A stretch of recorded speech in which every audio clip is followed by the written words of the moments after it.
Bad boys. Oh my god.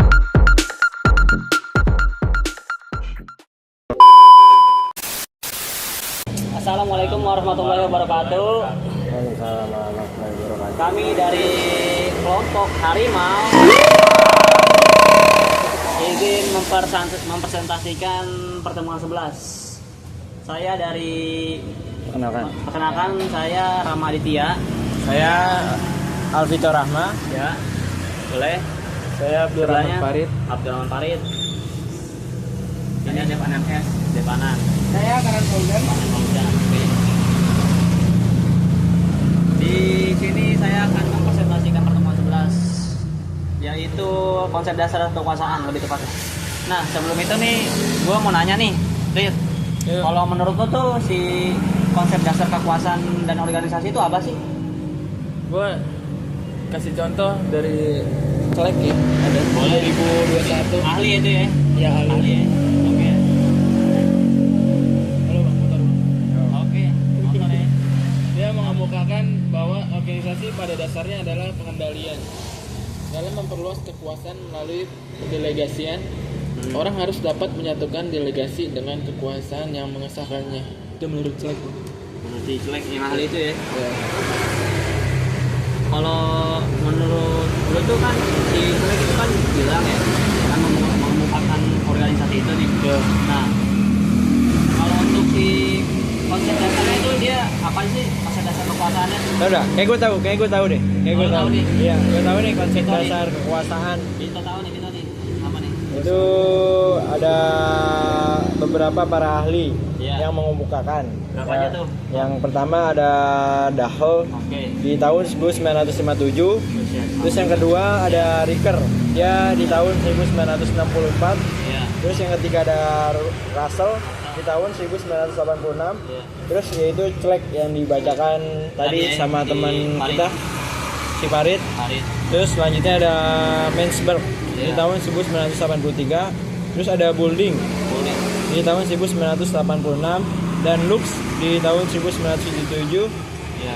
Bahras dan Barat 1962, dan yang terakhir ada Friends and Raven di tahun 1959. Iya. Begitu. Itu sih yang gua tahu. Ahli-ahli semua itu ya. Ya, konsep dasar kekuasaan. Berapa tuh, Bang? Menurut para ahli? Berapa tadi? 9. Ada 9 yang tadi gue sebutin. Nah, kalau lo tau gak sih, Den?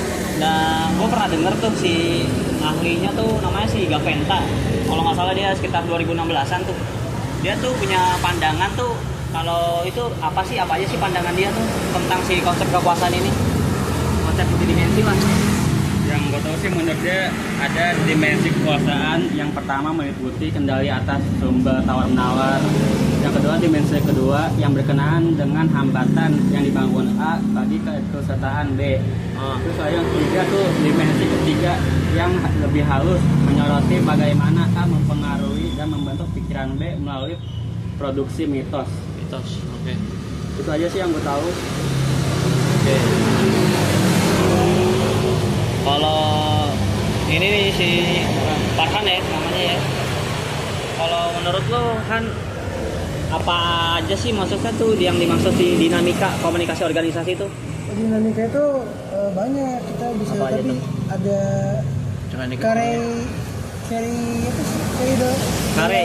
Kare ya. Iya. Kare dalam Smart Health 2018 mengemukakan bahwa komunikasi menitik beratkan gagasan pengiriman.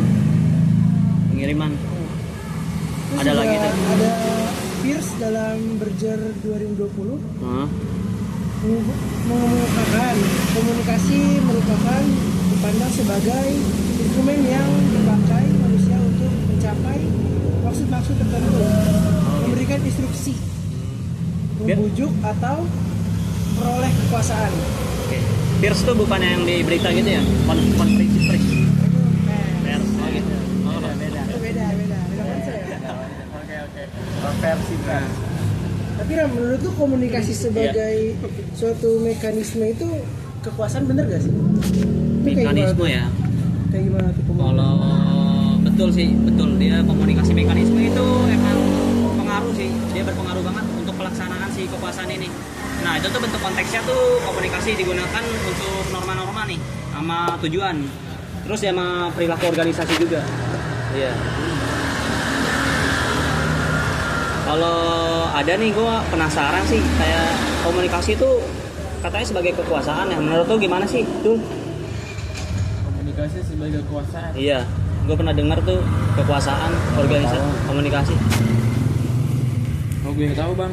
Kekuasaan karena kemampuannya untuk menentukan hasil-hasil pengetahuan, keyakinan dan tindakan manusia bertindak berdasarkan pada informasi yang ada. Alternatifnya gini bang, dan pilihan-pilihan yang disediakan oleh informasi tersebut. Valid berarti ya, asli. Paten bang. Nah, di sini ada gua ini lagi nih, penasaran sih yang namanya si proses pemberian kekuasaan tuh kan ada tuh yang dalam komunikasi. Itu menurut ahli sih yang gue ingat tuh. Itu ahlinya siapa sih? Tok. Konsep pemberian kekuasaan. Iya, betul. Apa sih? Siapa aja sih ahlinya? Menurut Conjer dan Konungo itu bukan sih? Iya, betul, betul. Yoi. Dia ditinjau dari aspek relasional Oh. yang menekankan pembagian kekuasaan antara manajer dan bawahan.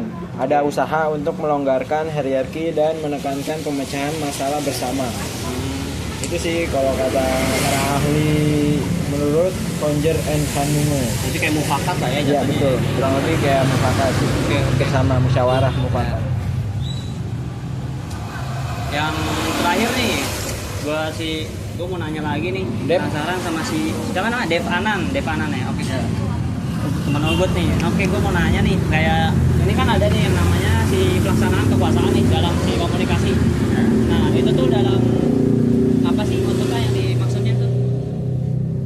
Kalau untuk komunikasi dan pelaksanaan kekuasaan, Ah, menurut Baldwin dalam Northhouse 2018 berpendapat bahwa mempertahankan kekuasaan mungkin bergantung pada pengetahuan kapan untuk menggunakan kekuasaan tersebut. tahun berapa sih itu tadi? Sorry. Tahun 2018 2018 di ya? dalam Northhouse. Oke. Bang, Ya, lu mau nambahin ya bang? boleh. Apa tuh? Kita kan mau bicara pemberdayaan seni bang. Ya. Pemberdayaan seni. Apa tuh? Pemberdayaan organisasi. Iya. Gua punya sanggar bang.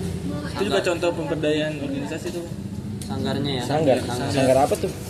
Kayak sanggar tari. Iya. Dia kan memberikan ruang bagi individu untuk mengembangkan bakat seninya kan.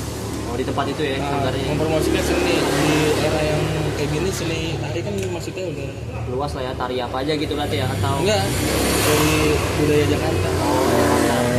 apa sih Sanggar maksudnya tari tuh? budaya Yang Jakarta. gua soalnya kan bukan orang Betawi nih. Si sanggar tari yang maksud tari Betawi itu tari apa sih? Tari Betawi ada kayak Iya. Kalang Pintu. Malam pintu. Jaipong mah kacang ya. Jaipong kacang. Jadi dia kan Jaipong dari artinya Jawa. mempromosikan seni dan budaya lokal. Maksudnya di zaman sekarang Emang kita pada bicara pemberdayaan organisasi kan. iya. Pada jarang juga sih sekarang ya untuk melestarikan budayanya lah sendiri ya. Dia juga menciptakan peluang ekonomi dalam bidang seni. Sanggar itu ya tadi ya. Ini nyambung ya, masih bersangkutan gitu ya. Seni pemberdayaan organisasi. Nah itu kan organisasi. Iya, organisasi emang. Organisasi. Oke. Ada lagi nggak nih maksudnya? Ada lagi nih Teman Nobot nih yang yang mau nanya gitu. Yang mau apa sih yang lo tahu komunikasi organisasi itu Iya. Dep, ada lagi nggak? dalam lingkup pertemuan apa? Pertemuan 11 kita nih, kita lagi ngomong pertemuan 11. Apa masih bingung gitu? Udah kali ya? Udah kali ya? Aman ya? Aman aja ya? Oke, kita Oh, lumayan. Nah, ada sih, udah sih. aman ya? Aman aja. Aman. Aman aja ya. Bapaknya bukan UMKM. Iya kan? Dagang. Udah, cukup. Cukup, kita tutup aja ya. Kita akhiri aja obrolan diskusi pertemuan 11 Ya. dari kelompok kita. Kelompok apa kita? Kelompok apa nih kita? Kelompok hari. Wow. Kurang lebihnya mohon maaf. Wassalamualaikum warahmatullahi wabarakatuh. Bad boys. Oh my god.